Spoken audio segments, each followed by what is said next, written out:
Depression. But the border mountain not too high to collect. If you do me one kind, I go tell my father. Hey, yeah. I fit to pray to God. I know the border myself. I get to the border mountain.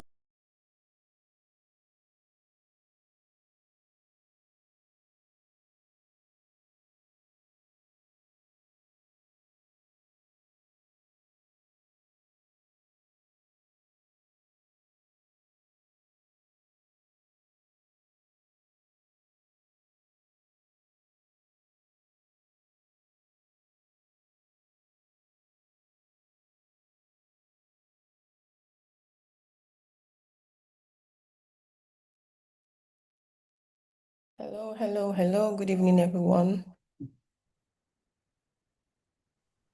Good evening, ma. Evening, ma. Good evening. I hope we had a wonderful day.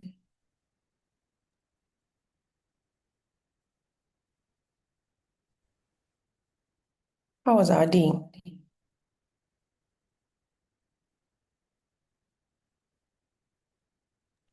It was fine, ma. All right. Awesome. So please send messages on the group that we've started, right? So we get into this quickly so that we can finish on time. There's so much to talk about today. It's going to be quite fun, hopefully. And I'm hoping that you're going to have questions. This one, you should have questions for this one. So, but before we go ahead, the assignment that was given to us, our phone and no phone or whatever, right? Who did it? I saw at least maybe like 4 submissions or so. So if you did it, let me see you.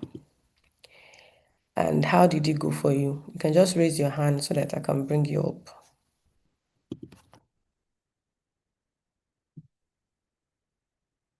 You know, if you don't signify by raising your hand, I'm going to call you. You're not many yet, so I can always pinpoint people to pick to answer my question. So how did the task go for you? Was it difficult? What was the issue with, not picking up your phone early in the morning? Because I saw somebody's message that, I have not been keeping up, so that's why I'm not doing the task. It's not about keeping up, it's about doing the task, right? It's not about performance. It's about making sure that you are intentional about getting the task done. So what was the difficulty that you experienced? Let somebody unmute and speak. What was the difficulty you experienced when you were going for the task or doing the task? I know some of us don't have phones, but what was the difficulty? People that have phones here, raise your hand. That's Eniola and Shion. Yeah, I'm right? So, Eniola and Shion.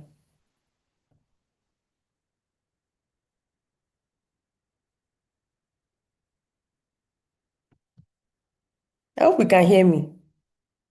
This one that is sounding like there is a cricket in the room. Shion, you're muted. Go ahead.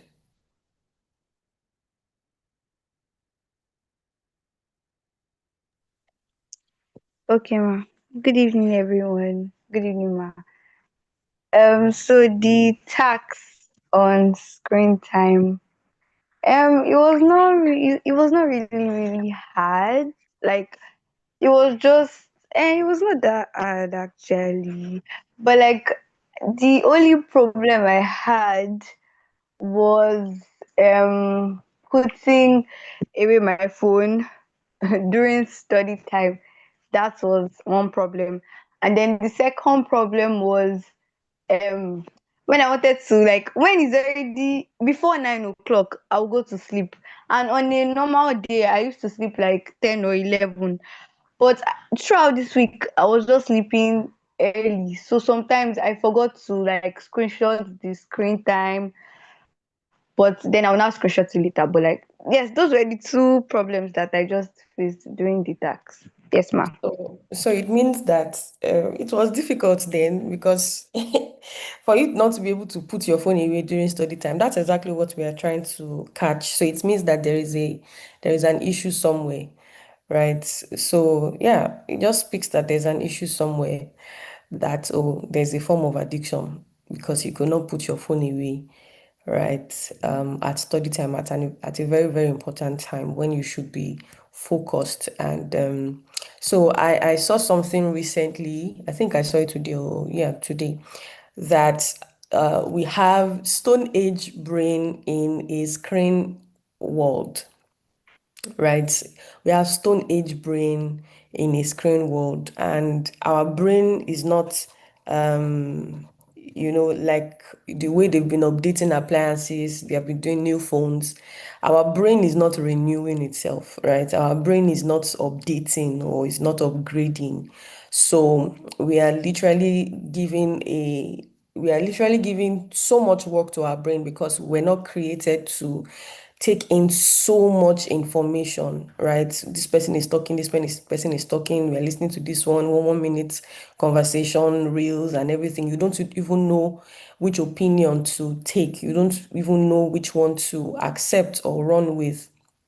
Right. So he said our brain was not made for it. So one of the things that he suggested was that you do away with, your phone for a number of hours in a day, you turn off the phone, but definitely it will seem as if you are no more in the world. There's fear of missing out. There's fear of not being social anymore, and everybody is already seeing you like you're in the stone age, right? But that those are the kind of people that are more cognitive these days because when you look at it, you would realize that some people are just very, some people are just very smart, and some people are literally almost as dumb as if, well, I don't want to say a fish because fishes are smart. So let me use God's creation as an example. But you would just see that some people are just really slow, and you would wonder why they are thinking the way they are thinking. You wonder why they are, the way they are. And it's not their fault. It's because of what they've, taken into their bodies, that they've focused on, what they've viewed, what they are looking at, right? And how they've trained their brain to be hooked on the dopamine rush. So the moment the dopamine is the feel good hormone. So the moment you hear your phone vibrate, probably you just posted something and then you hear your phone vibrate, there's a release of dopamine. So that's why we literally get addicted to it because we always want to check our notifications. That's why my phone is always on DND or reduced interruption, right? My phone is on reduced interruption. My phone is on it has time limit for every app. Even with that time limit, because of the kind of work that I do, my screen time is very, very high. And that's because I need to be productive with what I am doing. So yeah, but for, teenagers and all, if you are not quote and unquote making money or being productive and doing something reasonable through with your phone on social media, right? What's the point staying there if it is just to make yourself feel good and make yourself feel like, oh, you are achieving something, or you are making friends or whatever, right? So who else has something to share with us? Who else has something to share with us? Eniola, oh yeah, unmute your mic and go.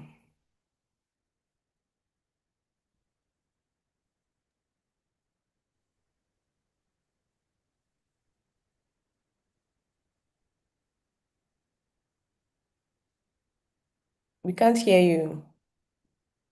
You connect to your audio.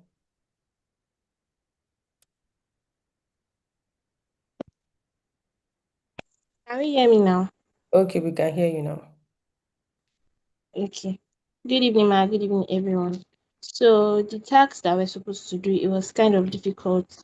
Um, so like when I wake up, to not pick my phone immediately when I wake up, because um I have like classes every day, and sometimes they change the timing. So like probably online class or physical class. Sometimes they can say there's no class today, or the lecturer postponed the class or something. So most times when I wake up, I just immediately pick up my phone to check my class group chat. So it was difficult to stay away from, to not pick my phone immediately after I wake up. So that's what I faced, ma. Mm. All right. Thank you for sharing. Okay, so let's get into what we have for us today. So today we are talking about family relationships. But before I share my screen, what's one, and I need everybody to speak now. What's one issue you have about your family dynamic? Probably with your sibling or maybe with your parents or some. There's just something that you're like, can't this thing just be, just be like this, all right? So I want you to share with us what's one thing that you know that, oh, I'm supposed to, this is not supposed to be, or how can I change this thing? So while I am talking, I want you to just begin to think about it, right? So it could be that, or the way they deal with conflict in your family, you don't like it. Probably the way they settle fights between you and your sibling, they're always blaming you for those things. And it could be anything, it can be anything at all. So share with us. Let me start with Mercy. Let me start with Mercy. Mercy, can you hear us? Yes, ma. All Good right. evening, everyone. How has been our day? So, one thing that I would like to change is the manner and way my parents settle conflict or stuff like that. They mostly, okay, I've been, let's say, for example, I'm telling my sister to do something gently. I was saying it gently, uh, as gentle as possible. I was saying it, and she wasn't doing the thing I was telling her to do. And angrily, I shouted at her and said, "Come on, do this thing! Come on, do this thing!" That is the that is the time my parents start shouting in Yoruba, "O man koraju." I've been saying this thing gently. You people didn't hear, but when I shouted, that's then you always react. So I think that is the only thing. That's just the only thing. Thank you. Thank you for sharing, Mercy. That was so interesting. Okay. Esther,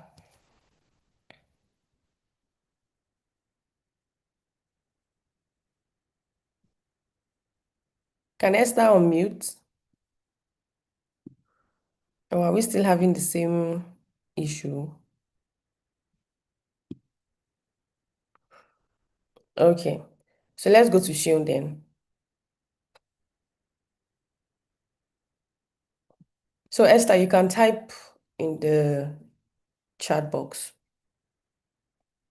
Shion, let's go. What's one thing Okay, you ma. don't like about, how they handle, it doesn't have to be conflict, right? How they handle some things in your family, yeah. Okay. Okay, one thing I'll say is that let's say like my siblings do something, or like, oh yes, let's say my siblings do something wrong. Yes. So like, in fact, this thing happened, like, was it yesterday? Yes, it happened yesterday. So like, I was talking to my sister, my younger sister, and then she was like, we start talking. So we're like playing and we're gisting and all of that. So she wanted to leave the living room to the room. So she ran. So she ran. and then hey, Jesus, what is the word? She bumped into my dad, and then he was angry at that point. And she now lied because she didn't want him to beat her. So she lied that I pushed her. And I was somewhere else in the living room, not like I was just operating phone. And then she just lied that I pushed her. And then I got so angry. And then my dad beat me for it. Like he used wire to beat me.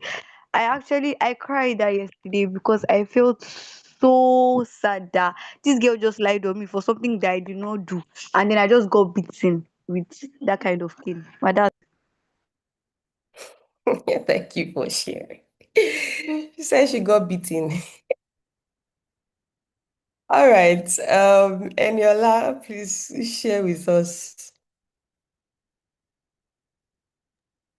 I can't actually think of anything right now. I don't, I'm not sure of a situation like that.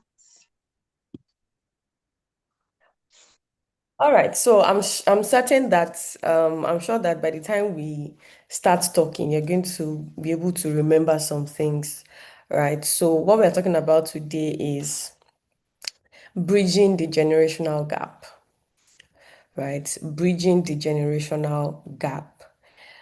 And we're talking about respectful disagreement. It is possible to disagree, but you're still respectful. Remember, I talked about when we talked about EQ, empathy. Remember when I used the LGBTQ community as an example, that I said that you can disagree, but you can still be respectful and empathetic, right? So what we're talking about today speaks to that as well, because when you have empathy, you'll be able to understand other people's, thoughts pattern, right? So we are trying to bridge the generational gap. So when we talk about, generational gap, what do we mean, right? What do we mean? And when you hear the word bridge and then gap, what does that mean? What does that mean to you? Can anybody help us? What does it mean to you? You're seeing this topic now, bridging the generational gap. Those two words, bridging and then gap. What does it mean to you? You can use any word. You don't have to use dictionary definition. Whatever it means to you, you can just unmute and go ahead and share with us. Bridging and gap. I'm going to call names soon.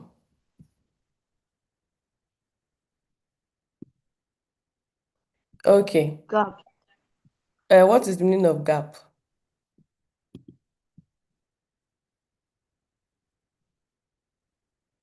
Somebody said gap. What is the meaning of gap? Ma- gap gap means like a space that needs to be filled. Okay.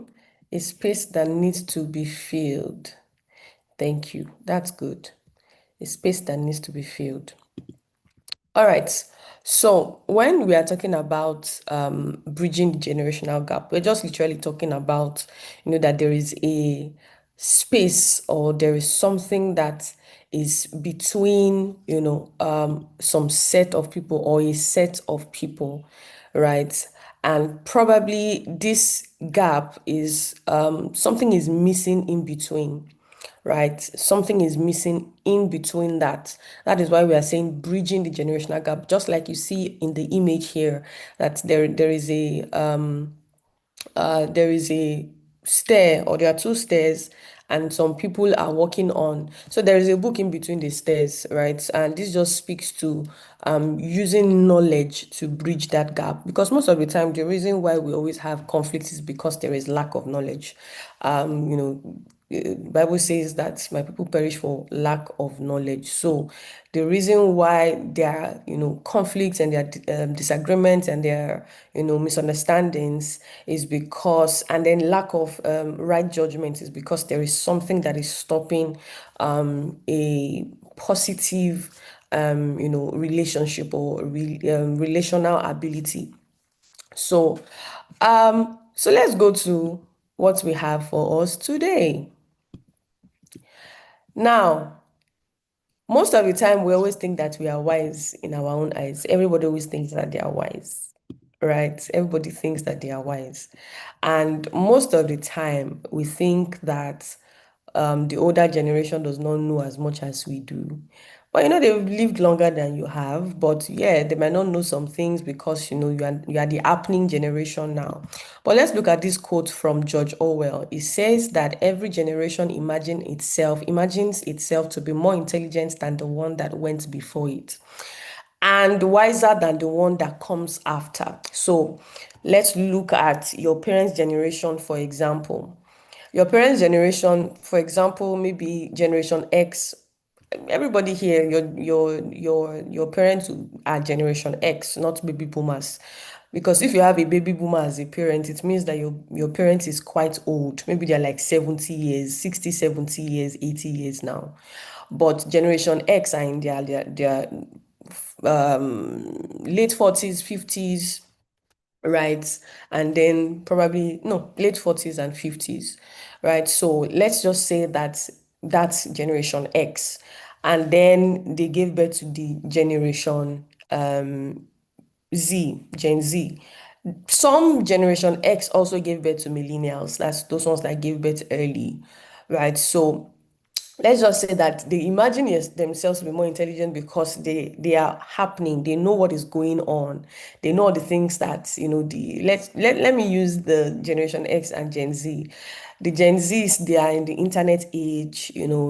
This is what is going on, the trends, the social media trends, everything is going on, the fashion, the kind of career that is acceptable these days, that is making money these days. So Gen Z would imagine that they are more intelligent than Gen X or even generation millennial. Like I'm a millennial, so Gen Z's always feel like, oh, they're smarter and wiser and more intelligent than Gen millennial. That's Gen Y. And then Gen X or baby boomers. Just like when your mom calls you, please come and help me press this thing. I don't know what is wrong with my phone. Maybe the screen is very dark. And they're like, I cannot see anything on this phone. I can't see anything. What's good? And then you just pick up the phone and then you increase the brightness and you're like, like, you know. I've done it before as a teenager, so you can't tell me that you've not done it before. There are some things that you just expect that you should know now. Like this thing is not hard. It's just a phone or it's just a system. You should know how to operate this thing. So every generation imagines itself to be more intelligent than the one that went before them and wiser than the one that comes after. So Gen Zs now, as Generation Alphas and Generation Betas are being born, they are trying to do that. I'm the big brother, I'm the big sister, and you're like, oh, I can teach you what life is all about. So that's where the conflict literally come from. So you're like, you want to teach me wisdom, but you don't know how to operate a phone. You want to teach me life, but you don't know what social media is, right? While the older generation will be like, do you know what it means to experience war? Do you know what it means to experience scarcity, right? Your parents did not grow up in the smartphone era. Now, the millennials are the ones that literally enjoyed both ends or experienced both ends. I won't say enjoy, I'll just say experience both ends. We were born into an era where there was no social media, there was no, my first phone was an antenna phone, and not the kind of antenna that you pull, like a rigid big phone that you will see in movies that they are using to do walkie-talkie. That was my phone, and when I wanted to charge it, it does not have its charger is not available. It was not available in this country. I did not see it anywhere because it was literally old phones that they imported into Nigeria when GSM came into Nigeria. So to charge my phone, I'll remove the battery, and I don't know if any one of you here know what desktop charger is. I'll have to use the desktop and then arrange that two iron like that. Now you have to put, and you have to make sure that the lights, green and red lights are on or yellow. And then you make sure that, see, by the time you get there and somebody had already maybe mistakenly hit your phone or the thing has shifted for like 5 hours and you've been charging your battery, you put the battery back inside the phone and you will see one tiny bar or half bar or the thing is still red. And you cannot just cry. You will just scream and say, who touched this thing? So we were not born in social media era. However, we grew into it. It met us while we were growing, right? So there was the what they call intercom era. There's this particular Nitel. So they do it like polls, just like NEPA polls. And there was a phone book, just like the way you watch in movies. There was a phone book that, you need, everybody's number is in that phone book. And some people, it's rich people that used to have phones then. So you have to borrow, you have to give somebody maybe somewhere their number, and then somebody you call and then you'll be like, I need to speak to this person. They'll have to come to your house all the way to come out. So you have to, in those days we understood, resilience.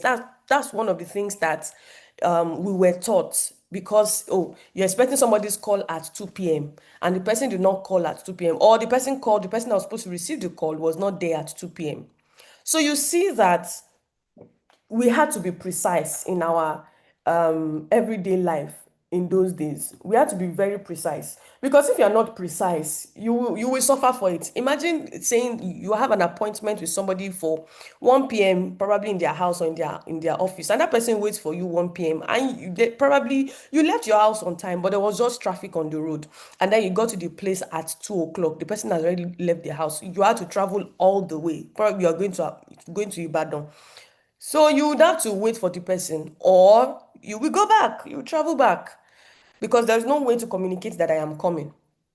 So those things taught us, emotional regulation, taught us resilience, taught us the ability to regulate our emotions when things don't go the way we want it to go, because there was no other way to go about it. You just have to calm down.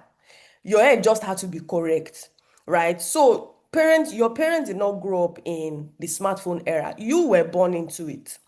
My first phone was the telephone, whatever, with the what do they call this thing, the antenna. And then I moved to Motorola blue face, very kokolo phone like that, with it looks like AC remote. Who is annotating on my screen? Who is writing on my screen?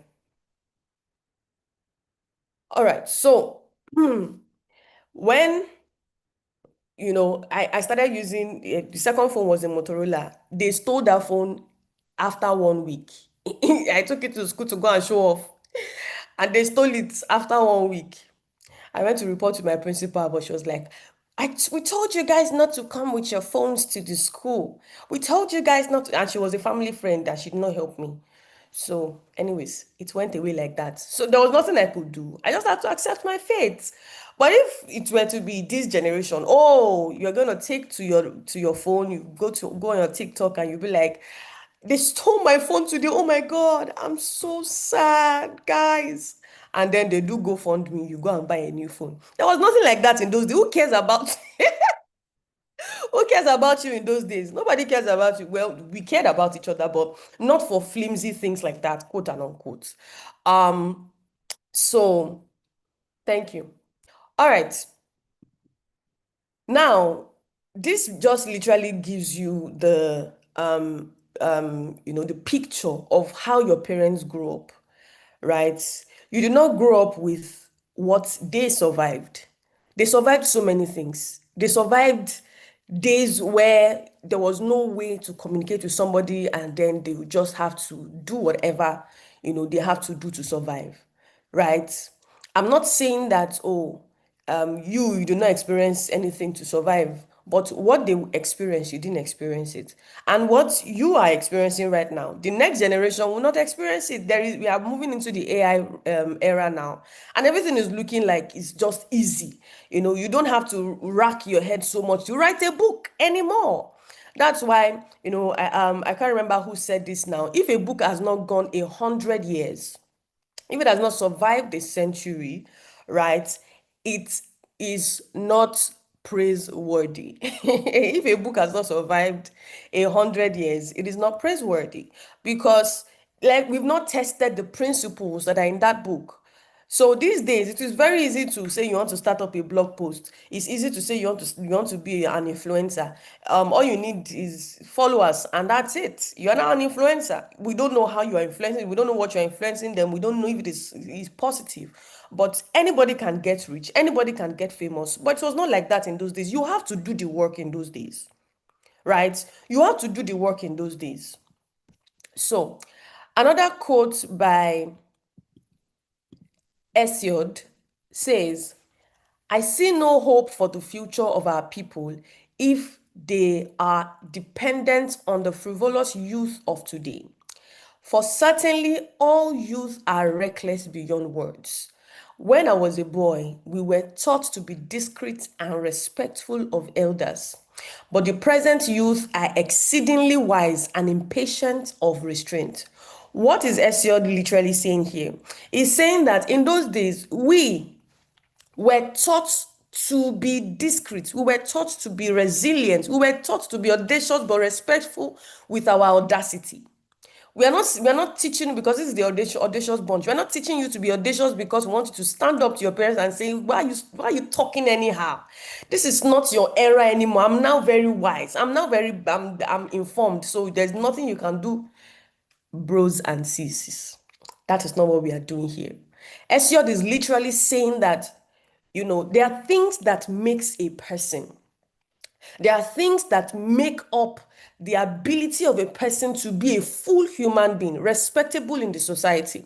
Now we say that I see no hope for the future of our people if they are dependent on the frivolous youth of today. If you were going to look at what is going on in the social realm these days, or the social field, the social media era, all the influencers, the streamers, most of them, do you think that these people are fit to rule your nation? Just put it in the chat.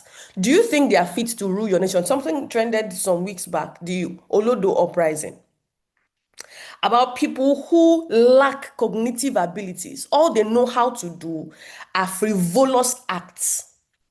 Everything is sexualized. Everything is about fame. Everything is about money. Everything is about, there was somebody that actually did a content on IG that I saw. I didn't really pay attention to it, but it was so irritating. I think I posted it on my story that, the guy did a content and he was bringing small girls, I think 8 years or 9-year-old. He said he was teaching them how to become wives. And then he will set his camera, get the 8-year-old to enter into his room, and then he's looking around. The girl is entering into his room, and then he's looking around. And he put on his caption, he said, teaching girls how to become wife material. Are you okay? What does that mean? So is it people like that you want to put your destiny in their hands?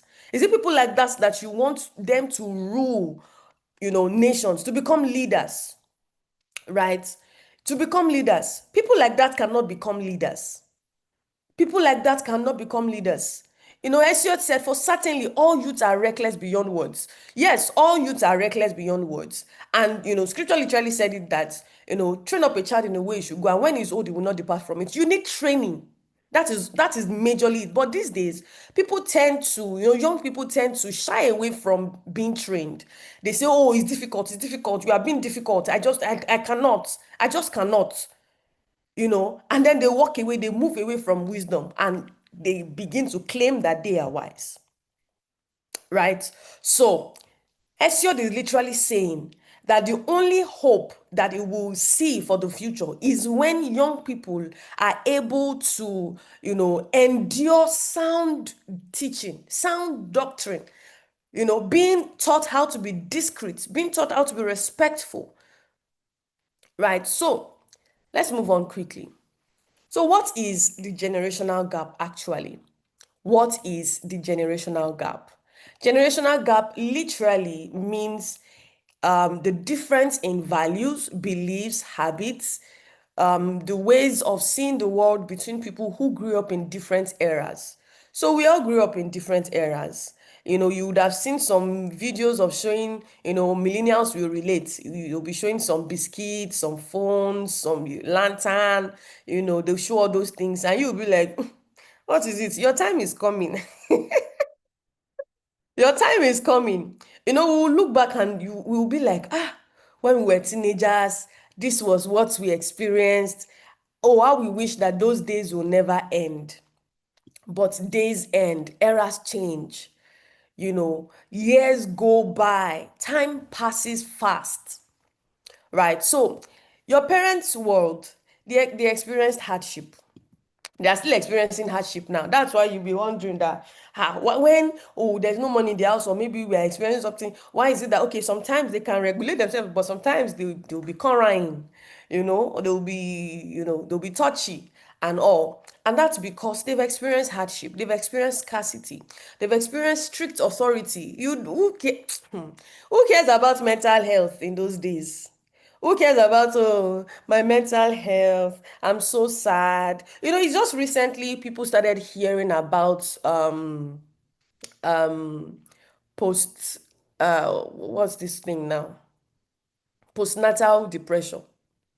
Right? So when a woman just gives birth and then she's depressed and she does not want to see her child, and in those days they'll say she's a witch. Oh, they'll say she's a witch, that something is wrong with her in the head.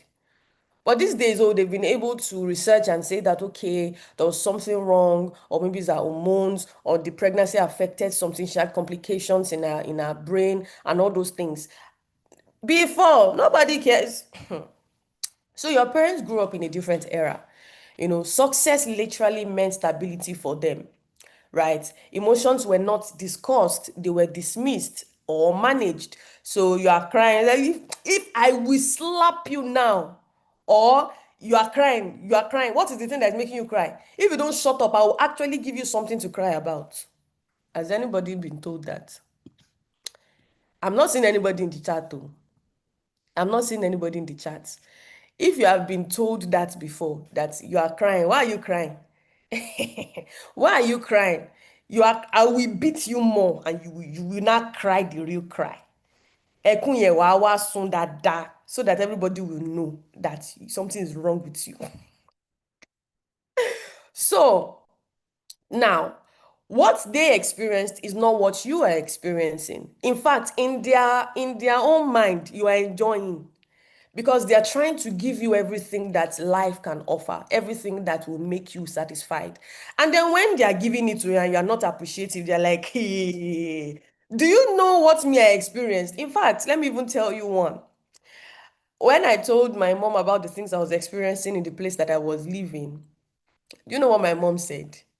She was like, that she used to, what they used to wake her up is a shagino, that they used to use firewood to cook in those days. So the woman was a caterer, so she would literally take stick that is hot, cold, that is red, and use it to hit her from sleep. That's what they used to wake her up. And I'm not like, okay, validate my feelings now. Like, this is what this person is doing to me. It's not normal, right? Because you experience it does not mean that I should experience it. But that's the generation they grew up in. That's the generation they grew up in. Being woken up with slap, or they are pouring hot water on your body to wake up, or they are shouting. You are sleeping and you just shout your name, Shell, and then you wake up. You're like, things like that can literally give somebody a heart attack. It can literally kill somebody. But that was the way they grew up. So when you are experiencing small things, and I say, mommy, I'm sad. I don't know what is wrong with me. I'm just sad. You're like, what are you sad about? Come on, you are just hungry. Go and eat. you know. So they grew up in a different world. They grew up in a different world. While your own world is constant information, you are being fed with knowledge, you are being fed with information. This one is saying this one is saying this is how to get rich at 15, this is how you can make your first million at 16, and your parents have never made a millionaire before. In fact, they don't even mention million. The only time that they talk about money is when they want to share money for everybody in the house. So, okay, you are going to school. Yeah, take 500 naira. Or yeah, you are going to school. Sorry, today you cannot give you 500. Take 250.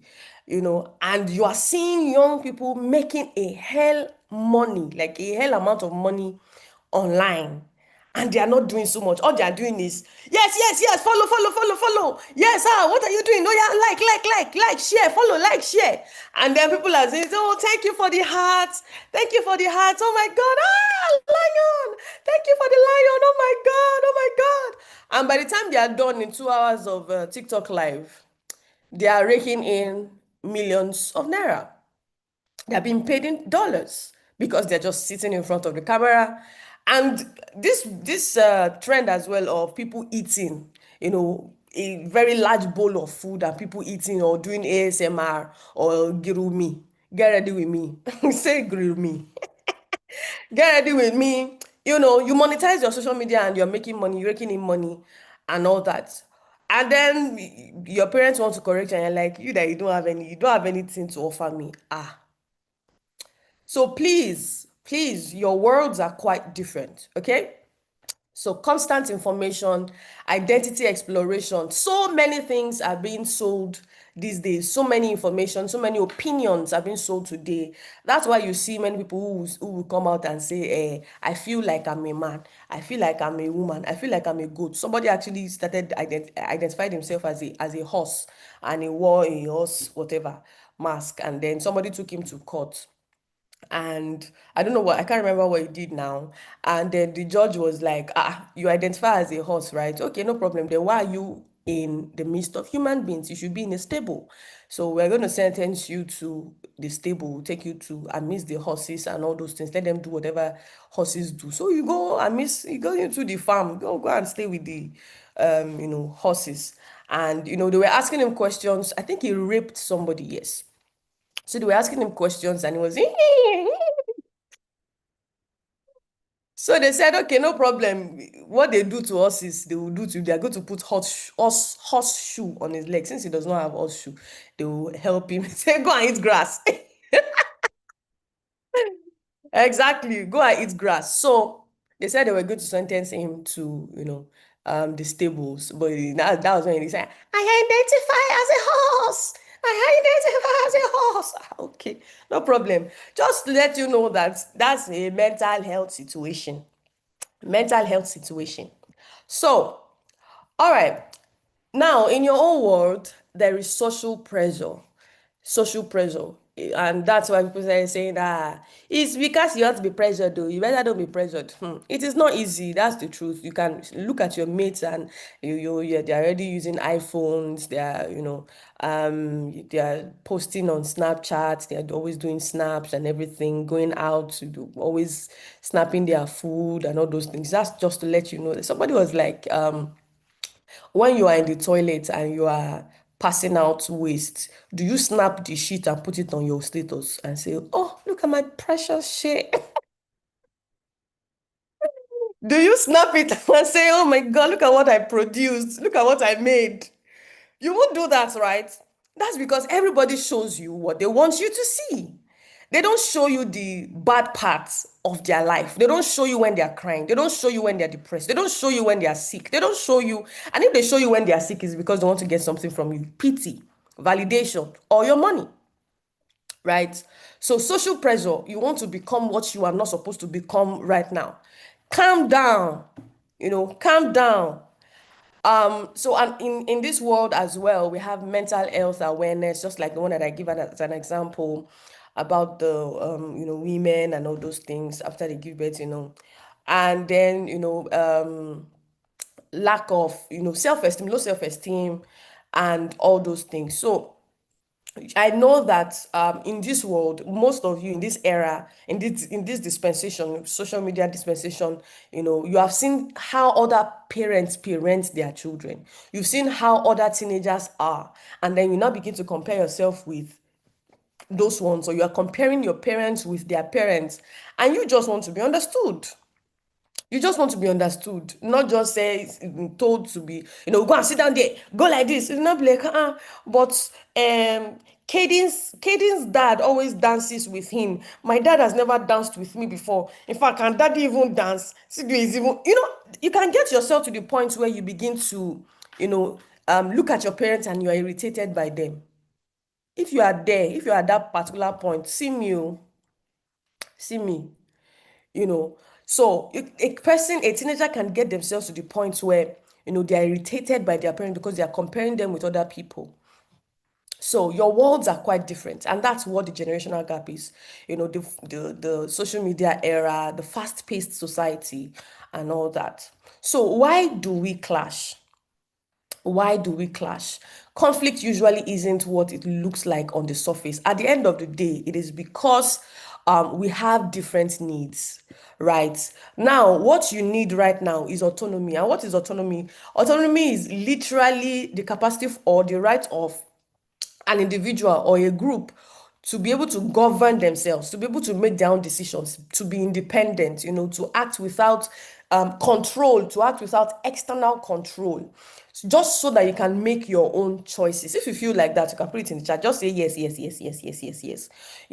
So if you are a teenager, you are growing into being a teenager, you're 12, 13, 14 and above, you feel like I can make my own decisions myself. I can make, choices without somebody breathing down my neck that don't do that one, this is what you should do. I say, I know what safety looks like and I know what danger looks like. So leave me alone. I know what to do. Right. So it's simple. It's because the conflict is there because both of you want two different things. The teenager wants a different thing. The parents want a different thing. They want you to be safe. It is their responsibility to keep you safe. So just like what I explained to you last week about the amygdala and the prefrontal cortex. Now, because your prefrontal cortex has not developed, you can easily take risks, and you are meant to be allowed to actually take risks, because that is when you make mistakes, when you fail, when you experience those painful situations, you will learn. And that is what will help your prefrontal cortex to develop quickly. But a person who they continue to hold, keep, hide, most of them always, those are the people you call boti, bolo, they're always bullied and all those things. They never know the solution to their problems. They never know how to critically think and get themselves out of a problem. So now you want autonomy. However, your parents want you to be safe. So because their brain is developed, their logical the logical part of their brain that thinks about consequences of actions and inactions. That is why they are trying to keep you safe, because they know that if you do this. Exactly. Thank you, Esther. Just like Ife and Just Us Girls. They know that if you do this thing, if you go ahead and put your hand in this situation, this is what is going to happen to you. And at the end of the day, the consequences might be grave. Just like Ife, went ahead and dated somebody that wanted something else from her. And then in fact, she was even falling in love with somebody that is way, way, way, way older than her. And that's to let you know that it's the hormones that are just raging. It's not like she actually loves Jay. Is it Jay? I think it's Jay. I can't even remember their names now. So it's not like maybe she loves him. Before you know it, in the nearest future, she will get irritated by him because he's going to grow old. He's going to grow old and she's still going to be very, very, very young. And what he wants will be different from what she wants. So your parents know that they've experienced those things before and they know what they experience. They know the consequences of those actions. So they are trying to keep you safe. But because you see fire like this, is that fire going, oh, this fire is so beautiful. Oh my God, let me take a snapshot of it. You snap it before let me feel it. And then you put your hand inside the fire and then the thing burns you. And then you now start blaming you. Mommy, didn't you see me putting my... Didn't I tell you before? Didn't I tell, because that's exactly what Ife did. Ife literally started blaming, her aunties. I started saying that you saw me doing this, you never had my time, you never did that. When Ame was always on a matter. However, Ame did it wrong. If you don't know what we are talking about here, go and watch Just Us Girls. Go and watch it. So, Ame was always saying, you this Molly, don't do this, don't do that. Hey, you're sinning, this and that. Though Ame also had her own problems as well. She was literally a hypocrite, but she was experiencing some mental health issues. So your parents want something else for you while you want something else for yourself, but they're just trying to keep you safe. Now, we speak different languages. Because if you tell, I know we talked about communication, right? Communication skills, how to communicate. And I know that he also shared with us how to present a matter, right? How to and how not to present a matter. So when you tell your parents, for example, you don't listen to me, they'll be like, I don't listen to you, so I'm a bad parent nìyẹn o. Wow, I don't hear you. Yesterday when you were telling me this thing, did not tell you all the things that you said, so I still don't listen to you, Abby. I still don't hear you. You know, at the end of the day, when you are asking for something and they do something else, how many of you have experienced that? You're asking for a particular thing, but they do something else for you, and they're expecting you to say thank you for that other thing that they did. Or you've asked for something years ago, you're not asking for something new now. They'll now go and do the thing that you were asking for years ago. And the one that you're doing now, they will now say, don't worry, when you are 21, we will do it for you. And they're expecting you to be appreciative of it. That's because they know you need that. Say exactly. They know you need that thing that you asked for years ago. They feel like, in their mind, they feel like, I'm doing this thing for you. You should be appreciative. Appreciate it. Appreciate. In fact, that I even did. So in their mind, it's like, you asked for this thing before. This was your priority that time. So, oh, let me give this child this one. Maybe I can afford this one now. That one that you're asking for, I cannot afford it. So let me just make you happy with this thing. So they are literally, in their mind, they are doing it for you. They are doing it for you. They're not doing it for themselves to make themselves feel good that, oh, um I'm a good parent, so I'm giving my child whatever they ask for. It might just be they're trying to cover up those loopholes, right? They're trying to cover up those loopholes because they were not able to fulfill their promise before. Let's try it this time around and help, provide this thing for this child now because I cannot afford that one they're asking for, you know so um another reason why we have conflicts is because there is fear in a class. All right, so it's because there is fear, and this fear is not just on one side, it's on both sides, right? It's on both sides. They are afraid of losing you. Your parents are afraid of losing you. If you know that is true, if you believe what I just said, say yes. Your parents are afraid of losing you. Your parents are afraid of you making a serious mistake that will cost you your life. Your parents are afraid that you will not amount to anything if you don't obey them. That is all. That's fear. That's that fear. That's why they are trying their best to make sure that they give you the best that they think that you need. But you are afraid of losing yourself. You're like, if you continue to pound down on my life like this, how will I achieve purpose? How will I do something for myself? How will I be satisfied with life? So it's fear on both sides. It's fear on both sides. You are afraid of never, amounting to something. They are also afraid of you never amounting to something. So both of you are offering yourselves two different things, but the aim, the motive is the same. The motive is the same, right? The motive is the same. And at the end of the day, fear literally now becomes anger because you're like, this is what I want. And you are doing, this is what you are giving to me. I don't want it. And then your parent is like, this is what you are supposed to do. And this is what you are doing. I don't like it. So everybody, just like you see in this image, two worlds or an asteroid colliding into a very beautiful world. Another thing that literally causes the clash is control versus identity. Because at this stage, you are trying to know who you are. You're trying to discover yourself. You're trying to understand the kind of person that you are. You're trying to understand your personality. You're trying to understand why some things pisses you off. You're trying to understand why when some people talk like this, it just irritates you. You're trying to understand why you like what you like. You're trying to understand why you hate what you hate. But your parents are just trying to protect you. So, at the end of the day, because they don't want you to explore in a world that is dangerous, you feel like they are hiding you or they are keeping you. Yes, it can be on the extreme. Both sides can act on the extreme. Both sides can do what they ought not to do. Because yeah, we have parents who are wicked. We have parents who just want to hide their children and keep them and protect them and just hide them. So by the time they are ready to go out in the world, I've experienced so many people, especially in university, that they don't know how to boil water. They don't know how to boil water. I'm serious. So they don't know how to boil water. They'll be like, hey, is it not going to splash? Okay, oh, it's going to splash. Don't worry, you will use cold water to bath.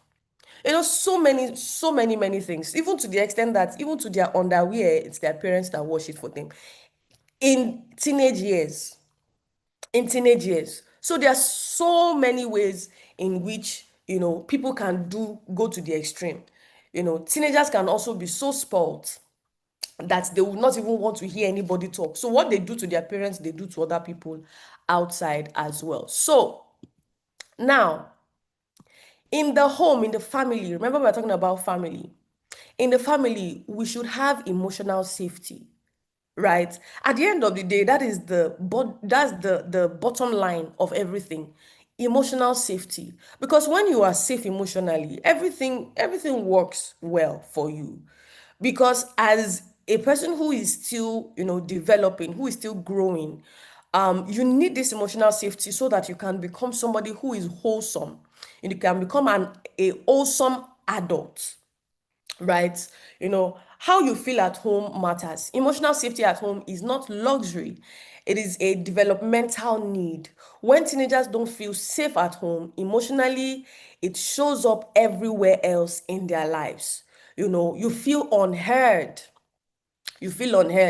When you're saying something and then everybody's just dismissing what you're saying. It's like "Kí ló ń sọ gan? You have started again. What are you saying? What you are saying does not make sense." You feel unheard, right? You talk and they just redirect what you are saying. You're like, is this what you are saying? Okay, okay, okay, okay, okay. We hear you, no problem. There are many people who experience stuff like that. Even if you are not experiencing it, many people experience stuff like that. People like me experience stuff like that. Then what are you saying? What you are saying, alright, that's the word. Alright, your word is not selling. Nobody wants to hear you here. What do you know? Keep quiet. Shut up. What do you know? Ọmọdé tó ń sọ̀rọ̀. Whatever an adult sees while sitting down or lying down, so if or inside the floor, when a child climbs into the highest of the highest of the highest, they cannot see it. I say, hey, me as a teenager, I used to say that, me, I will use stethoscope or a stethoscope. How I used to look at, in fact, there was no AI at that time. So in this era that we are, there's so much information and you feel like they don't know so much, your parents don't know so much, you are the one that knows so much. So there's a difference between knowledge and wisdom, right? And what converts knowledge to wisdom is experience, right? Is experience. So another thing that causes lack of emotional safety is when you are being misread. Probably you are sad or something is just going on with you. You're not just in the mood because those hormones used to kick in hard sometimes.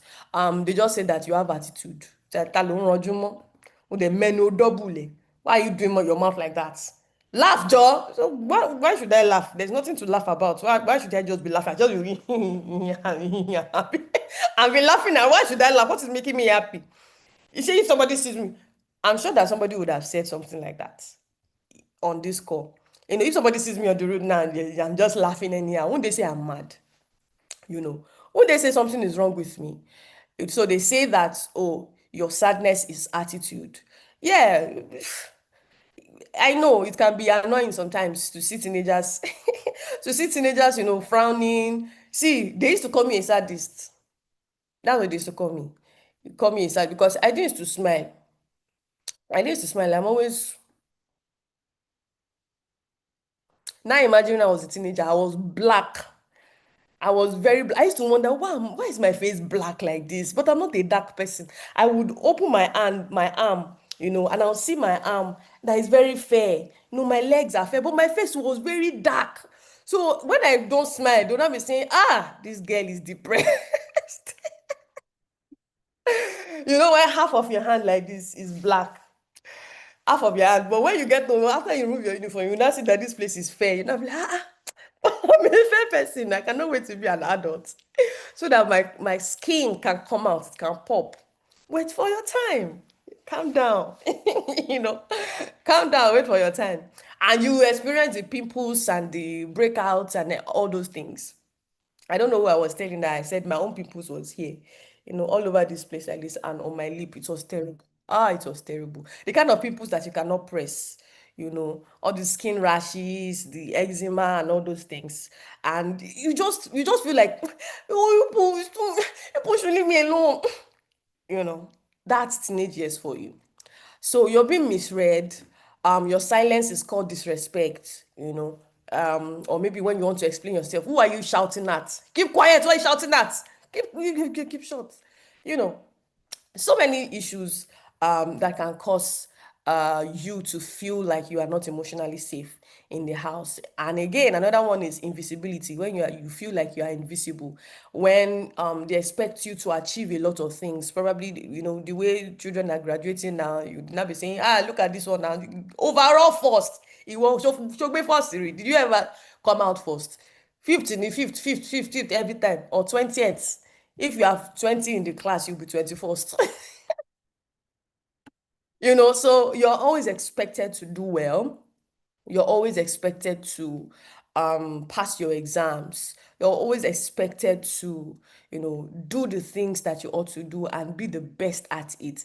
And when you are struggling, is a problem. They don't care if you are struggling or not. You say, when share this person that carry first, do they have 3 heads? Do they have 2 heads?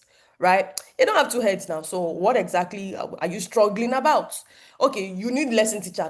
No problem. We'll bring the lesson teacher. You will do tutorial. Lesson teacher too will come, and lesson teacher is just repeating the same thing that teacher in class is doing. He's not going the extra mile, or she's not going the extra mile for me. So, or maybe there's just a disorder somewhere that the brain cannot comprehend something. Or they told me to go to science class and I want to do commercial or art. I want to be a dancer, and they're saying that I should go to science class, but I want to dance. And they're like, that's not a career. Passion cannot be turned into a career. You cannot make money from that. But I just want to follow my passion. They don't understand me. They don't understand me. You feel invisible and your struggles are minimized. At the end of the day, you just want what is best for you. So at the end of the day, you now start performing instead of living. Right? You start performing. That's why sometimes somebody has done something before in my primary school. The person went to tear their report sheet and lied that they did not give us report sheets that year in school. So the parents now came to school during the holiday. So the child thought that, after school, like everybody has gone home, the child thought that everybody too goes home.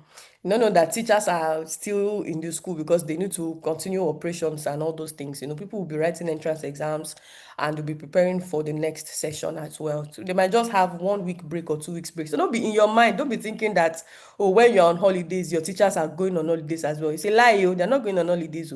They are preparing the curriculum for the next session, preparing new students for the next session, conducting exams and interviews for the next session for children that want to be admitted as well. So don't think that they are going on holidays.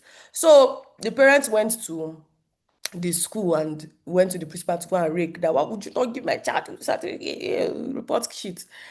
And then they were like, we get this is it now. Original copy received by me. Oh, it's secondary school. Original copy received by me. And then they saw the report sheet.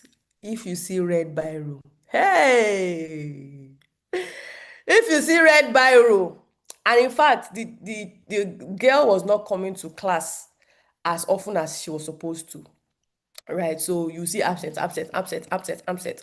So where was she?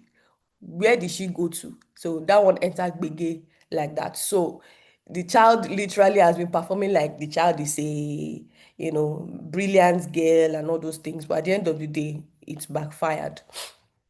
So there are ways in which a teenager can feel unsafe in the house. So now, 2 different operating systems. You and your parents have 2 different operating systems. That's the OS. That's the software that is inside probably a system or a phone, I mean a laptop or a phone. So the thing that is controlling and leading you and making you do what you are doing. Number one is, we've talked about that, is safety. Your parents want safety first, but you want identity first. So you don't care whether you are doing what you're not supposed to do to, find yourself. And you don't need to make mistakes to be able to find yourself. And that's why many times when children go unattended to, they experience neglect, especially teenagers. They tend to enter into relationships that they should not, or they enter into, yeah, let me just say relationships that they should not, and then they begin to do the things they're not supposed to do. And at the end of the day, they get hurt. Right, they get hurt. So your parents want safety first, you want identity first, and you want to discover yourself. But while you are discovering yourself, they want to lead you, they want to guide you, they want to protect you, but you just want to go all out. Secondly, is that they think of long-term consequences. You now, present experience you are after is what I want to have fun, is I want to have fun. This is where I want to go to the beach. But your parents are like, told me where if water carry you away. What will happen? If water carry you, what will I tell people? I'll say I left my teenager to go to the beach unattended to. No. So your parents think of long-term consequences. If you do this course, this is what would happen, and this is how you can navigate your life. But you do not care. You just want to dance, and that is it. Wait, is there anybody here that actually wants to dance and use that as a career? Because I keep using that as an example. If you are on this call, let me see. Just say yes. Maybe you should private chat me. Don't put it here so that people will not judge you. Well, we don't judge here. We listen, we don't judge. All right. Your parents also think that love is expressed through provision and direction, while you say that love should be expressed through being understood. Another thought is that respect flows from the young to the elder automatically. So I don't have to do anything. All I need to do is to be older than you to receive respect from you. But you would say that respect is earned through relationship, not age. So if you, I don't, that's the issue, right? With dispensational differences, and then the era, and then culture as well. But I'm sure that all of you here, you've been culturized to respect your elders. But somebody said something one day that she does not teach her children to respect everyone because she actually believes that respect is earned. Now, what does she believe? She believes that you should be cautious. You should be courteous. That means that you should have courtesy for people, right? When you get into a place, greet everybody. Because now she said that if you are saying that every young person should respect every adult, she's saying that there are many adults who are stupid. There are many adults who are idiots. There are many adults who are predators. There are many adults who are, they are old, but they are wicked. So this is one of the reasons why you find people who, are being abused or are under narcissists, people who care about themselves and do not care about other people. You find that a person would always follow, respect, honor a person who is abusing them and manipulating them and hurting them. So you see, there's a difference between courtesy and respect. Respect should be earned. You respect people that your values align.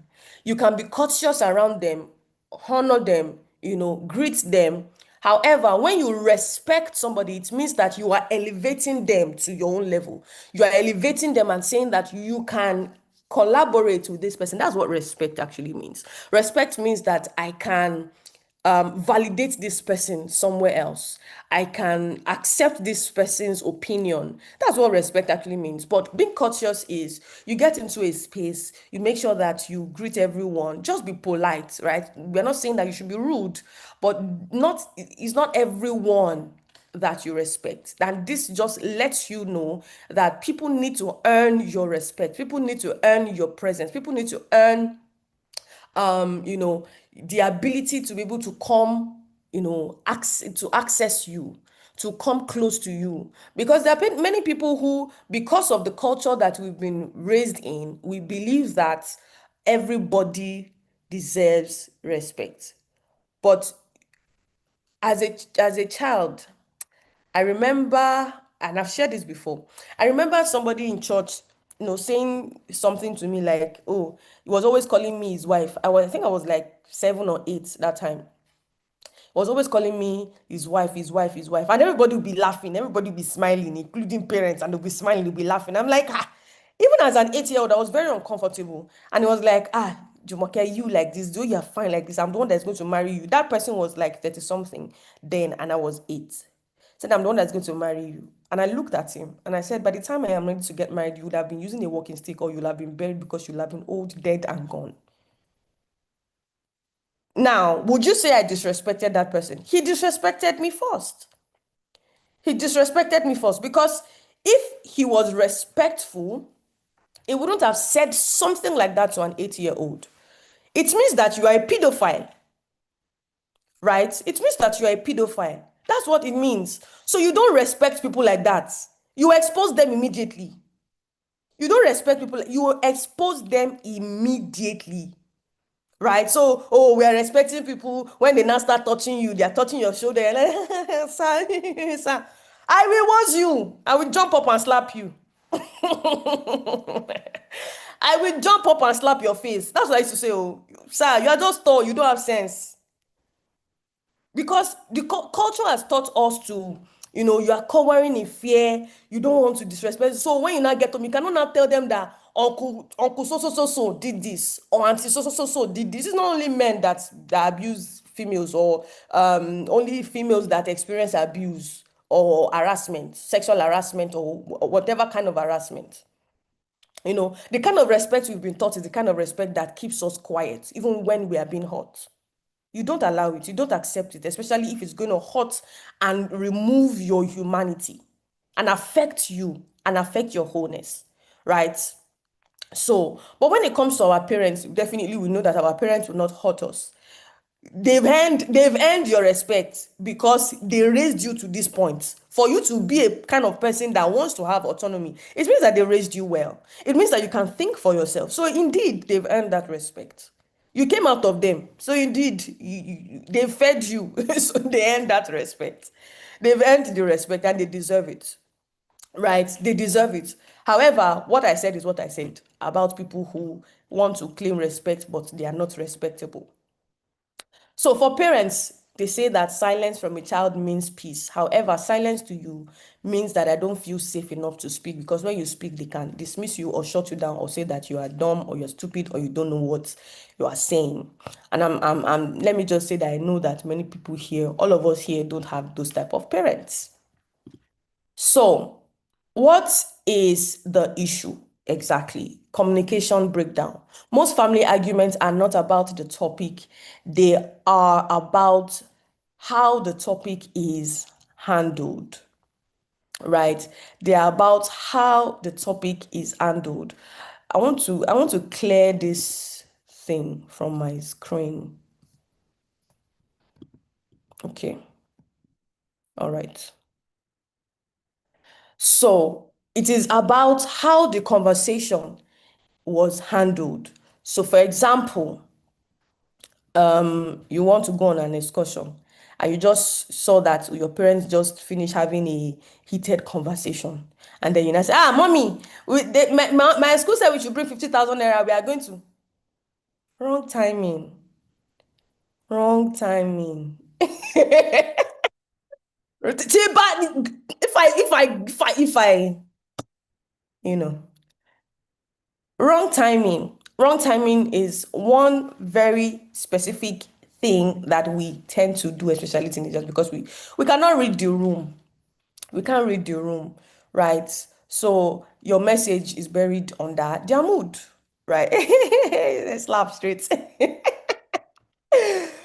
Another thing is accusation instead of expression. Oh, you are saying that you don't listen to me. Instead of saying that I feel unheard, you say you don't listen to me. Remember, I've given that example already. Another way that our communication can be broken down, or we have arguments, is because we can be shut down as well, right? We can be shut down as well. So okay, another thing is you are arguing to win. oh, this is what I want, this is what I did. And then your mom is like, I am always right. You don't know what you are saying. You don't know anything. You are a child. Keep quiet. You're a child. And you're like, no, I don't know what I am saying. I know what I am saying. No, you don't argue to be right, or you don't argue to win, right? You don't argue to win. You need to make your conversation clear. What exactly do you want? And when the thing is heated up, calm down. We are going to talk about that already, later or very soon. We'll talk about how to, deal with conflict, right? So when you argue, or you want to win, and you want to make your mom feel dumb, or make your dad feel dumb, or make your sibling feel dumb, like, Shiba, I told you I was right, you're just stupid. You're just stupid. You don't know yeah, there's some people that, yeah, they are joking and all those things. But sometimes the thing gets really heated up. When you are having an argument with your sibling, like, Shiba, I told you that is what you be like, that time I know what I was saying, because they too, they don't want to lose. Right? So at the end of the day, you should not argue to win. Right. So, what is respectful disagreement actually? What does respectful disagreement look like? What it is listening to understand, not to counter. You are not listening to, tell the person that no, what you are saying is nonsense. Right? You are not listening, or you are hearing them just to say that what you are saying does not make sense. No, you literally be repeating the same mistakes that other people are also doing to you that you don't like. Right? Respectful disagreement also looks like staying in the conversation even when it is uncomfortable. You don't just you walk away from your parents, you walk away from your mommy. As you're walking away like that, just go and pack your load and be going. Don't come to my house. So just pack your load and be going. God will not help you. You have neighbors, and your neighbors now accommodate you. Now enter their house and go and sleep. Plus that neighbor, plus you, your mother and your father will bond all of you together. I remember when something happened. I actually was right as a teenager. I think I was 15, 16. I was sent, I've shared this before. I was sent to get something, I think fish and pepper or something like that. And then there was somebody that my mom said I should not move with. So I saw that person on the road, and our own customer did not open. So their own customer opened. So I followed her to our customer, because my mom has always said that if I send you on errand and you come back home empty-handed, I'm going to beat you. Use your discretion. Use your brain. Think. That was what she used to say. Think. Use your brain. So I followed the girl now. Solution. You have to find a solution. You have to critically think and look for a solution. So I followed her to our customer's place. So I bought the fish. So it remains pepper now. So we went to our customer's place too. Our customer sells bulk pepper. So all those people that used to go to my tour to go and get pepper and all those things. So she sells in bulk. But people were many there, because we were children now. They were just sidelining us, sidelining us, sidelining us. So we spent almost like an hour, and I left the house around, I think, 5:30. So it was now 7 p.m. this time around, and everyone was already dark. And it's not like you are taking bike or you are taking a pepper. You will walk, So my house was like, let's say my house is like, I don't know how I'm going to explain this now. But it was quite a distance anyway. So walking to the place would take me, like, maybe if I walk fast, it would take me like 20 minutes. Walking back another 20 minutes, that's 40 minutes. So I'm not supposed to spend more than 30 minutes in the place where I went to buy what I went to buy, but I spent more than that. So she had already calculated the time. And then I got back home. By the time I got back home, my mom was not around. What was going on? The door was open. It was ajar. What's going? Everybody, the whole compound. Jumi, your mommy has gone to look for you. I say, hey, I'm done for. So I was like, okay. I just went to wash the fish, went out to go and grind the pepper by the time she came back, so that at least I've done something. So, and she came back and she was so angry. Where did you go to? Had I known, I was not wise. I was not wise. I said, I followed so person to. She did not even hear the remaining, because she has told me that I should not follow that person. She does not even want to hear that person's name around me. She said, you followed the cockroach. I said, no, our customer. Had I known, I shouldn't have mentioned that person's name. I should have just said I went somewhere else and people were many. I said I follow so person to go and buy this thing in a customer's place. I was like, no, the woman, our customer did not open. So in her mind, definitely to validate and to support what I just said, that for following that person, I want to lie and give an excuse for following her. So that's how she went to carry on Morogun. Turning stick. Wanted to cut my head. Oh, you people, my head will have been like this. You know, you would have seen a line in between my head. If she had done what she wanted to do to me. It was a neighbor that literally came and put her hand, and then she broke that person's hand that night. Auntie Yinka, I remember her name. Very tall, slim, fair woman. So as she hit her hand like this, her hand just turned red. You know. So it was a terrible situation for me. So in that kind of situation, I was not, when she started shouting and everything, I dare not walk away. You know, I dare not walk away. So what I'm saying is, no, if you would like, walk away. Just as you're walking away, walk away. Walk out of the house. You know, just walk out of the house. So another thing that respectful disagreement is stating your perspective clearly without attacking their own. I'm going to say that, mommy, but you don't know what is going on in the world these days. All of you are just, ignorant. You're oblivious of socials. You're oblivious of my generation. You don't, you're saying I'm stupid. You're saying I'm dumb. You're saying I'm blind. Just one thing that you said, though, they will define and redefine and redefine. So if you don't want them to redefine and redefine, also know how to speak, right?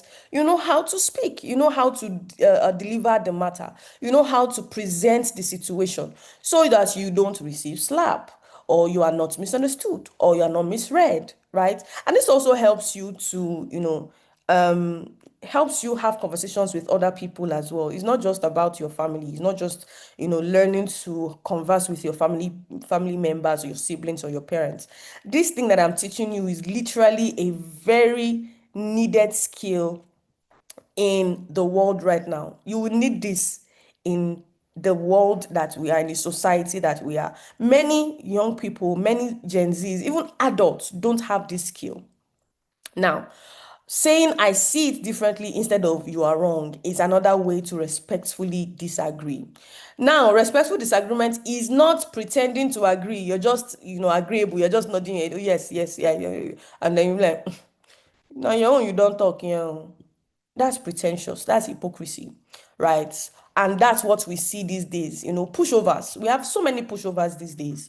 We have people who pretend, we have bootlickers, we have people who, are hypocrites. They pretend like they understand what you are saying, but actually they don't.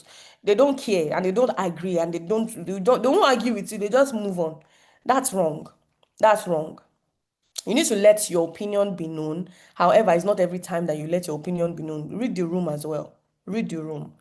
All right. Respectful disagreement is not silence that hides resentment, right? Meaning that you don't agree, you don't like it, and then you're just quiet, but you hate the person for doing what they did. Just like maybe a sibling, you're playing with your sibling, or something happens, and then just like Shion shared about, something happened, and then a sibling bumped into her, and then you are sad about it, and you just kept quiet, and you now start building that resentment towards your sibling or towards your parents, and like, they're always beating me for them. Speak your mind. Tell your sibling that, oh, next time watch your whatever, watch your path, watch your way, or next time speak up and say that it was me.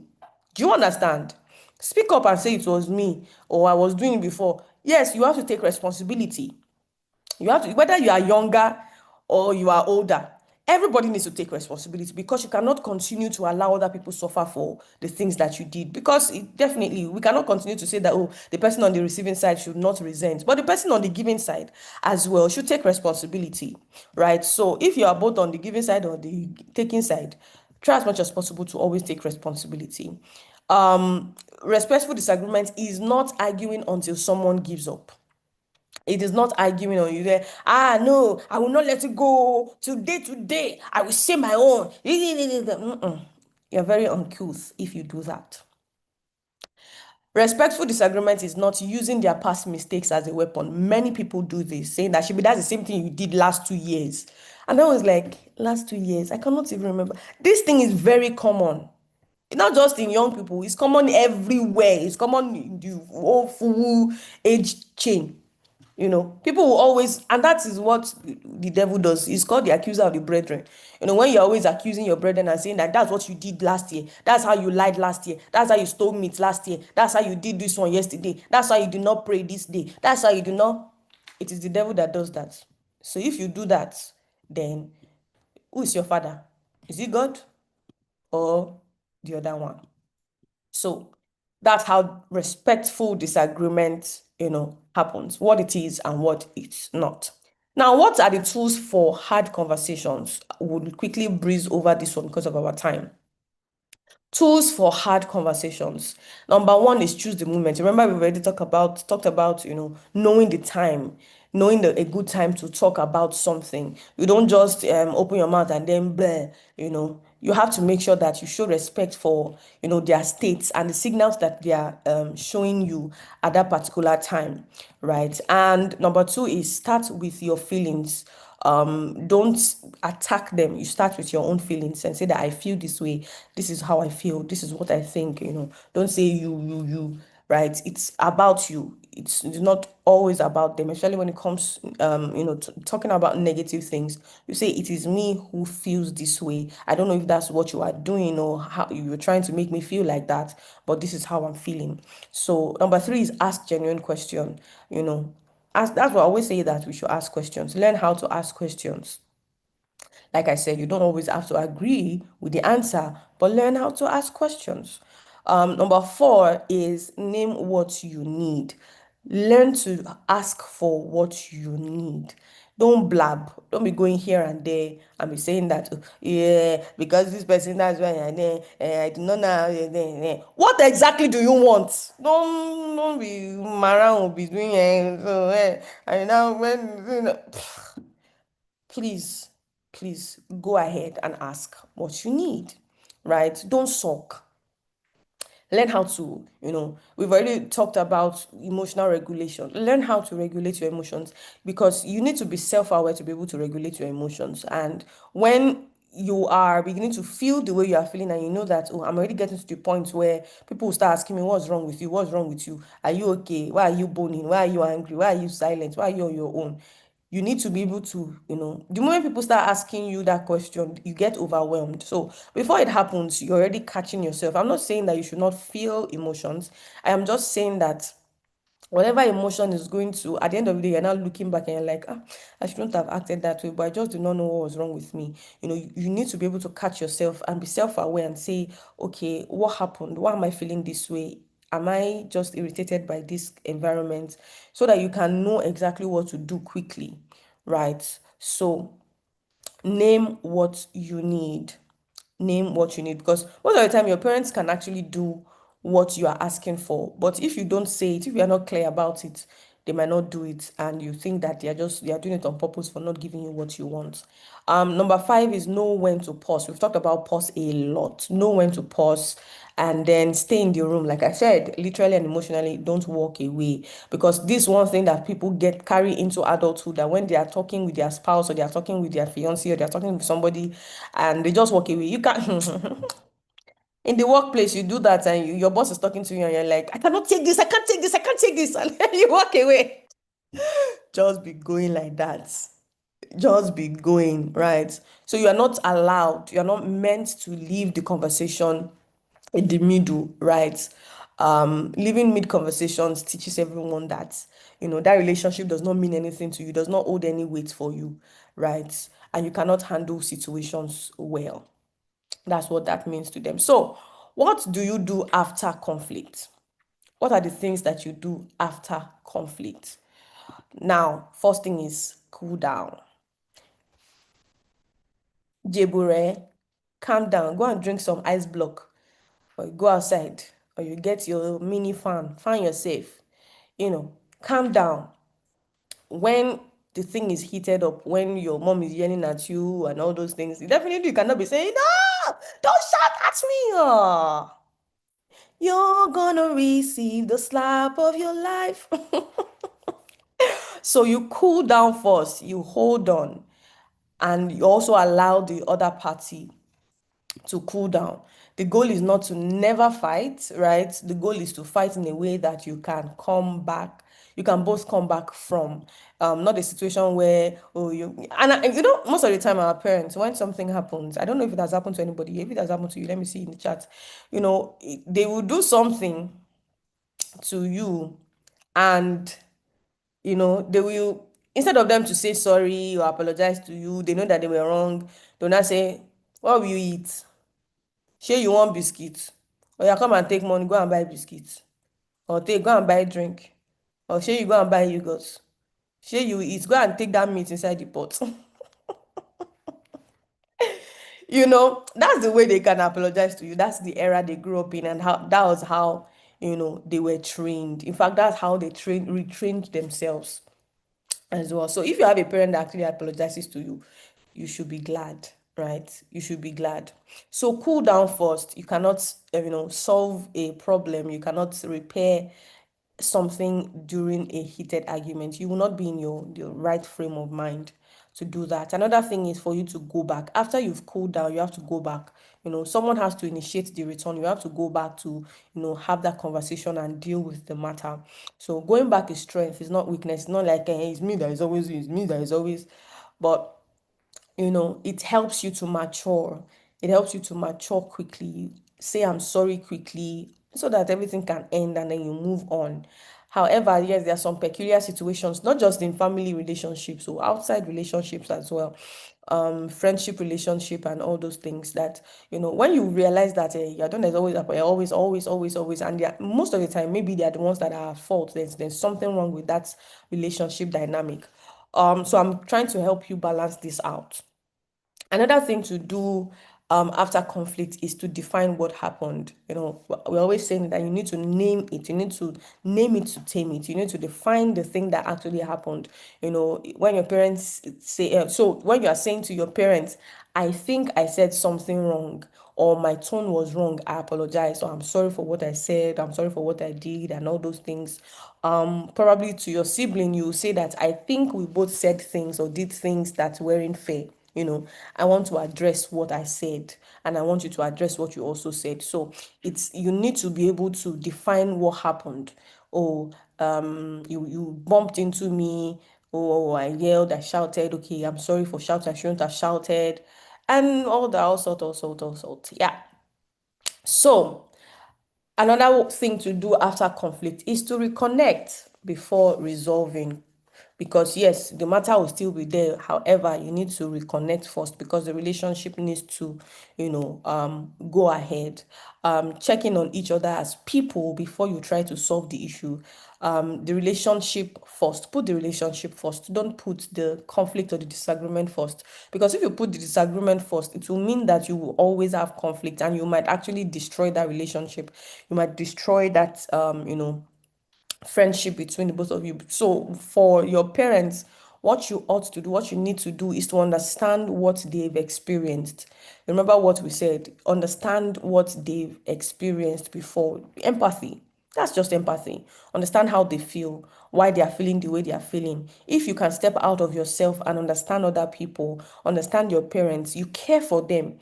Remember we said that the real thing about empathy, how compassion actually happens, is when you actually care. You're not saying that you care because you want to manipulate them so that they drop their guards, right? You are empathetic because you care about them, you care about what they care about, you care about their emotions, and you can respond to their emotions the right way. So this just lets them see that, oh, my child is now mature though, so this is the way my child can sort this thing out. Seriously, that's what audacity looks like. That's what audacity looks like. You standing, your ground to do the right thing, right? You're standing your ground to do the right thing when, in all sense of it, you are permitted to do the wrong thing because, quote and unquote, you are a child. Quote and unquote, you are a teenager. Quote and unquote, you are younger than them, so you are allowed to make mistakes.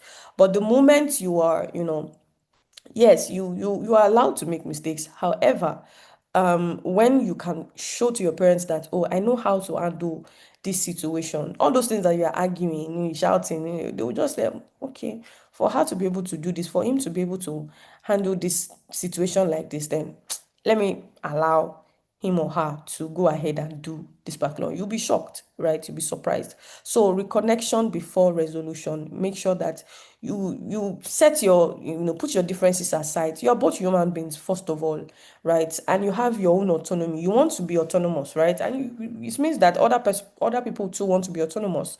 Nobody wants to be, taken on a ride. Nobody wants to be suppressed, right? So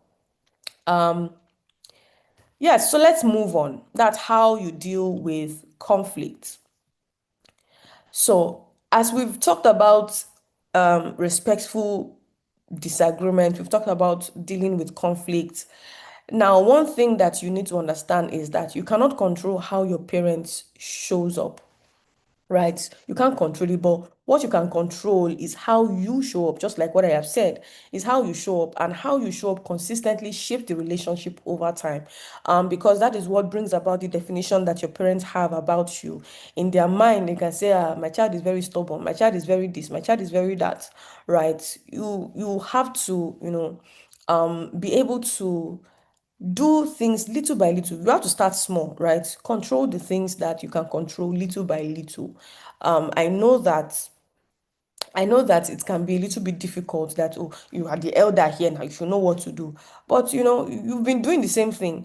Somebody defined insanity as doing the same thing and expecting a different result, right? So you need to be able to build the relationship to the place where you want it to get to, a place where, okay, I want my parents to be a safe space for me. You need to also be a safe space for your parents. You need to also be a safe space for your parents, right? Be consistent in doing good.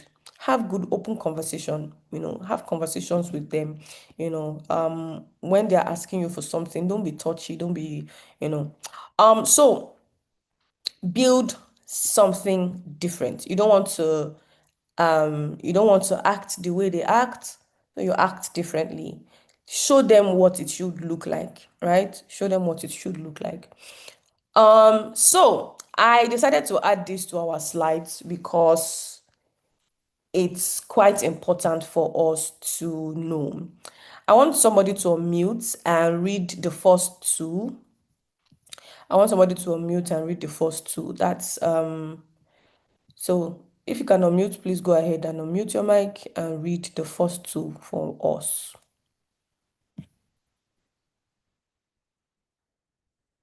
I know I'm supposed to be preparing my teenager for life and all, but it's hard when they already know everything. If you want to get closer to God, drive in the passenger seat with a teenage driver. You'll be reciting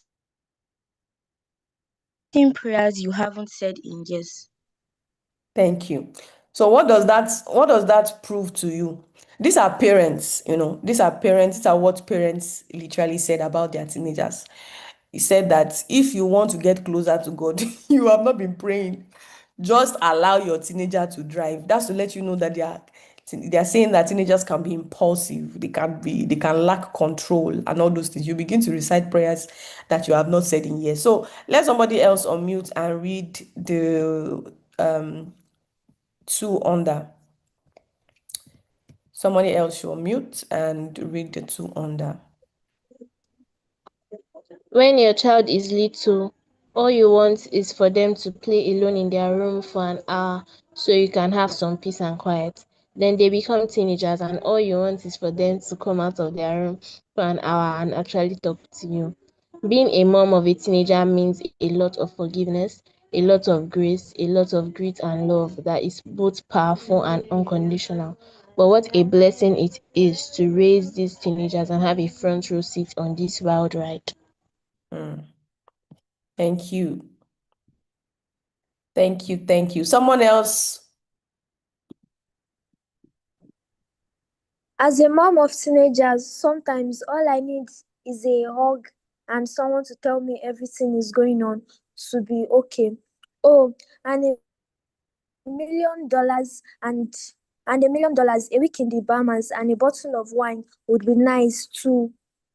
You want to get closer to God, drive in the passenger seat with a teenage driver.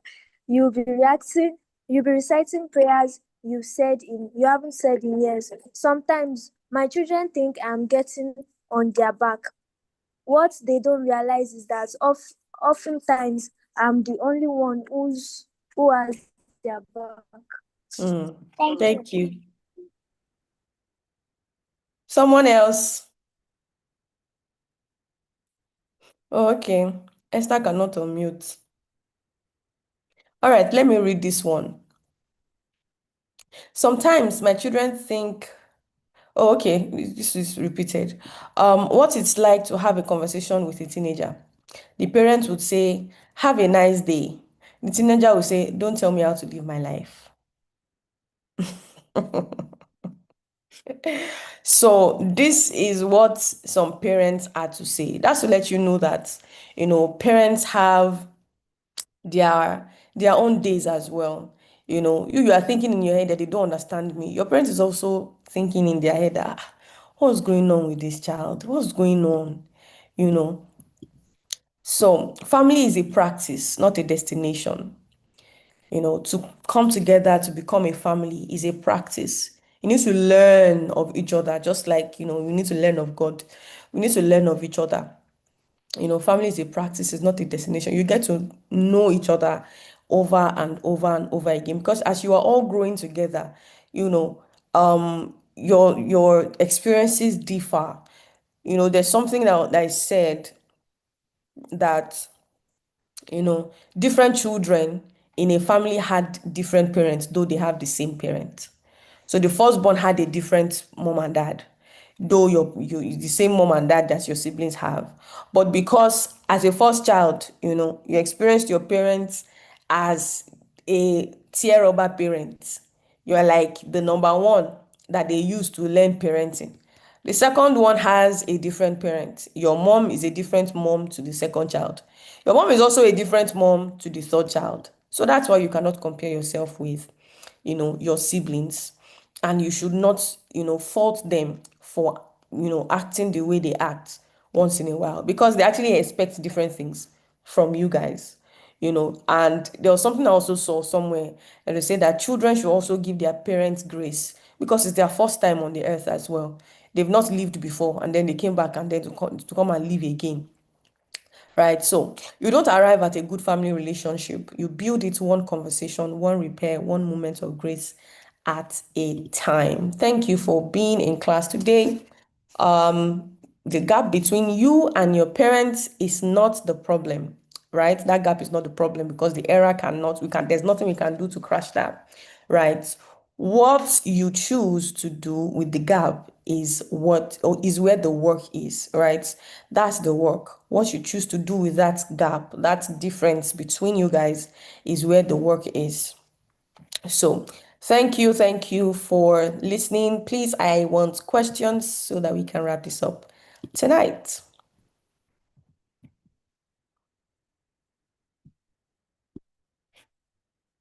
All right, questions, guys.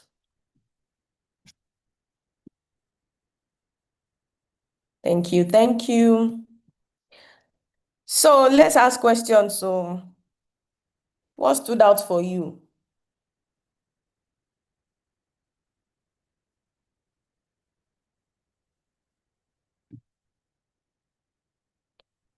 Let somebody unmute too.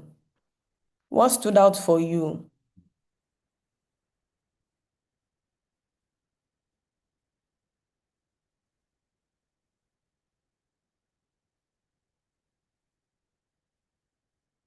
We are waiting. Oh. Blessing, what stood out for you? Eniola, what stood out for you? Esther, what stood out for you? Ire, what stood out for you? What stood out for you guys? What stood out for me is that respectful disagreement is listening to understand, not to counter. And listening to understand, wanting to develop more knowledge on learning a particular thing. Developing more knowledge on um how maybe how someone reacts, how you should act to a person's reaction, how the answer you should give to a person in a right way. So that's what I learned. All right, thank you. So, listening to respond, not to counter. Thank you for sharing. So, Eniola, what stood out for you? Yeah, good evening, Ma, once again, and thank you for the class. So, what stood out for me is first of all, we talked about generational gap, and this talks about we and our parents being in different, like, from different worlds because they are way older than us and we are younger than them. So, and the quotes actually stood out for me that a generation how did the quote put it? Think a generation thinks that they are more intelligent than the past generation and then wiser than the coming generation. So um, so that's why we feel like we're more intelligent than our parents. That when they ask us to do something that we feel like they should know, we feel like okay, we are more intelligent than them, and then we are wiser than the babies that are coming up. So we also talked about respectful disagreement, staying even when it's not comfortable, and this does not only apply to parents, also siblings, and yes, in a family. So you stay even when it's not comfortable when you're in arguments. Mofe, please. When you're in an argument, so you stay and you understand from the person's perspective. Like we also talked about something like that in one of the topics. I think is it communication or one of the past topics that I've talked about. So understanding from different from the place that your parent is coming, and parents are also supposed to understand from our own perspectives. So the last thing that I would like to share is the reasons why we clash. Yes, you said something that our parents are afraid of losing us, or afraid that this thing that I'm teaching this child, hope she will hear it and become a very successful person in the future, because they're always like telling us to do particular things. They're always telling us to do um they're always telling us to do things so that they actually want us to become better. So that's the fear that they have, a fear of like losing us, or because some parents have said so many things to their children, and their children, they have trained them well, and their children end up being something else, like being failures or something like that. So that's a fear that our parents have, and us we have the fear of will she understand me, or am I heard? So yes, thank you, ma. That's what I learned from the class. Wow, thank you. You just did a summary of the whole class.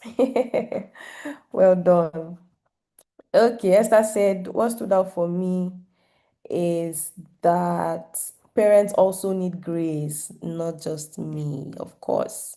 Parents need grace because they were also teenagers as well. There was even a quote I saw about a parent saying that, oh, when I remember what I did as a teenager, I just want to allow my child be, you know. So, all right, there's a question here. You've known a friend for 3 years and then you realize that the friend was actually a green snake under the green grass. How would you manage your emotions at that time? I think Eniola has, she has many experiences with green snakes under green grass. Me, my own is brown grass. And we catch them one time. Okay. You said what stood out for me is that conflict is not usually about what it looks like on the surface. Beautiful. So in your life, I think you have a response to that question. In fact, I'm not supposed to answer that question. There's so many, sessions that we've had that have addressed something like this. you know. So you have a friend who, for 3 years, you even counted the number of years. How did you know that is that friend? The person has been a green snake since that time. What if they just changed? What if they just turned to a snake? Or what if their color just changed? You know. So Eniola, please answer the question. How would you manage your emotions at that time? When you say at that time, what do you mean? Is it the day you find out what they've been doing? Bless him, unmute and give us a context, please.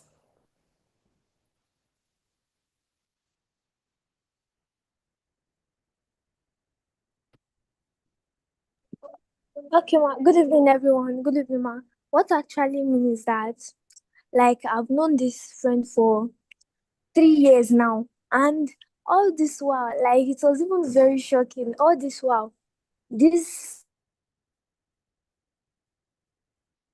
girl has been a green snake under green grass. As you know, she thinks she's smart, but once she does not know that she can actually be outsmarted. Because now, what I'm trying to say is that how are we? How am I expected to manage my emotions at that point in time when I knew that okay, this was what has been going on all this while. This was now I got the understanding of what has been going on all this while. So how am I supposed to manage the emotion at that exact time?